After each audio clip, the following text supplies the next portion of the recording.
Welcome in and join me as we talk the most important start sits for Week 6 fantasy football you don't want to miss. And at the end, we're going to cover my two must starts of the week, wide receivers with an amazing cornerback wide receiver matchup. And Week 6 is pivotal. Maybe you've got a great record, maybe not so great record, but we have some awesome start sits in this video to help you get a win this week. And last week, we crushed with some of our special advantage players. We're going to try to crush again this week. Jumping into our quarterback sits. And by the way, guys, if you have not hit that subscribe button yet, we're providing value every single week to help you win a championship. So make sure you hit that like and subscribe. Let's talk sitting Kyler Murray. Because so far this season, he's had some good games, 18 points. Not going to complain about that. But this week, he's facing a Colts team. And their number one job is take away the number one wide receiver. And the Cardinals, they've been giving up at least 3 sacks a game over the last 3 games. And obviously, that's going to kill their drives. If they can't get the explosive plays to Marvin Harrison Jr., Kyler Murray, he's got to stay on the bench. Next sit is Jared Goff, who's been very matchup dependent. Week 2, he played the Bears. He went amazing against a weak defense. Week 5, he played the Bengals, went amazing against a weak defense.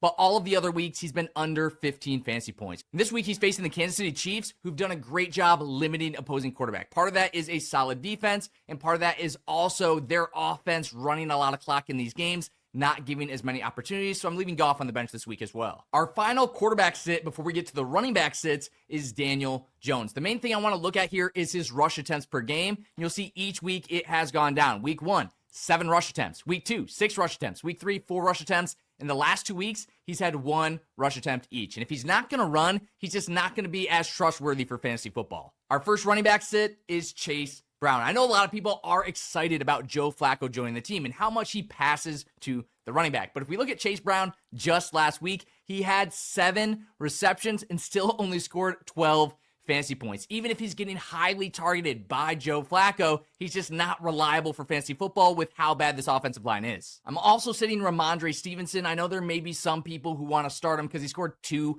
touchdowns last week, but the opportunity was not there. He only had 7 rush attempts in this game. Week before he had 9, week before he had 4. He's been fumbling the ball. I know Antonio Gibson is out for the season. That may boost Ramondre a little bit more, but this team is really leaning on Drake May to run and pass the football, who's been absolutely amazing, by the way. So I'm sitting both of the Patriots running backs. Our final running back sit before we get to the wide receiver sits is Alvin Kamara. And by the way, guys, if you like this no BS style, I'm not wasting your time. Hit that subscribe button to get these videos every day. We got Alvin Kamara here. His receptions really haven't been that strong. Not too bad, but 4 per game for him is not enough because he's losing the rush share. We see the snaps in this game, worst of the season. The rush attempts, worst of the season. He's losing this backfield to Kendre Miller, and I would trade him away if he ever has a good game. Our first wide receiver sit is DK Metcalf. And I know he's coming off a great game against the Vikings, but nearly all of those points came on an 80-yard touchdown. And this week they're facing the Browns. The Steelers' offensive front has been struggling a little bit, so I expect the Browns to put on some pressure, not allow DK Metcalf to get down the field. And so far this season, they've been using more of a short yardage guy, getting him the ball, letting him work after the catch, and that's just not going to work as well against this tough Cleveland defense. I'm also going to sit Ladd McConkey. I know some people are excited he finally got that touchdown,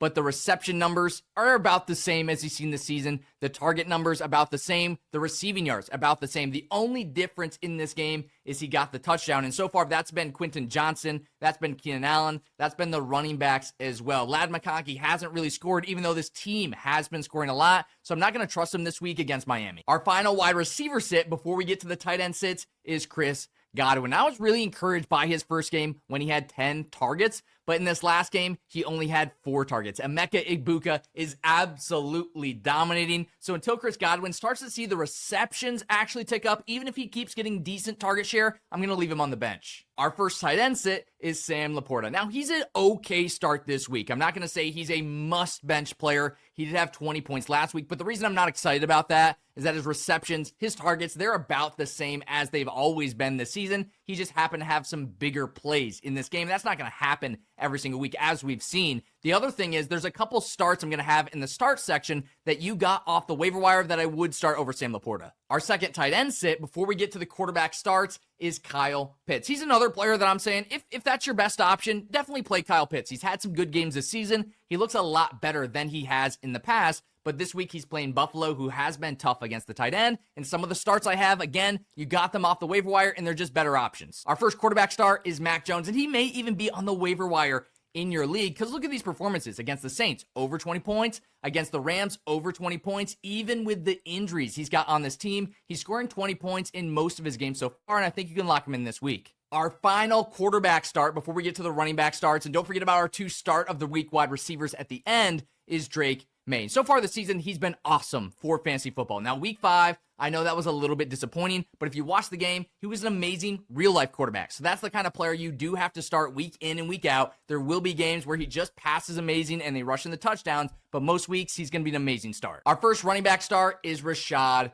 White. While Bucky Irving is out, this guy is a must start, and this is really his opportunity. I love when these backup running backs come in because they have to perform. That's how they win back the starting job. That's how they show to all other 31 teams in the league they deserve to be a locked-in starter. Rachaad White showing he needs opportunities in this offense. Last week, 2 touchdowns. He's on a high-powered offense. Facing the San Francisco 49ers, which is a medium matchup, lock Rachaad White in this week. I don't think you're going to have too many better options available. Our final running back start before we get to the tight end starts is DeAndre Swift, who's had a pretty solid season so far. I really love these receptions. 4 receptions. That sets him up with a solid floor. And this week they play the Commanders, which is a little bit tougher matchup. The Bears are coming off their bye week and giving Ben Johnson 2 weeks to plan for a game. I like the Bears' chances this week. Our first tight end start may or may not have been dropped so far this season is David Njoku. And we can see last week he had 18 fantasy points, 6 catches, 67 yards, a touchdown on 9 targets. The only way Dillon Gabriel will remain the starter on this team is if he does not turn over the football. As soon as that starts to happen, they will be going probably to Shadur Sanders. I'm not sure. It doesn't really seem like they want to play him, but David Njoku is a lock-in start this week against the Steelers. Look at these matchups coming up as well. He's going to be an amazing start for a couple weeks in a row. Our second tight end start, and don't forget about those wide receiver starts coming up, including our starts of the week, is Mason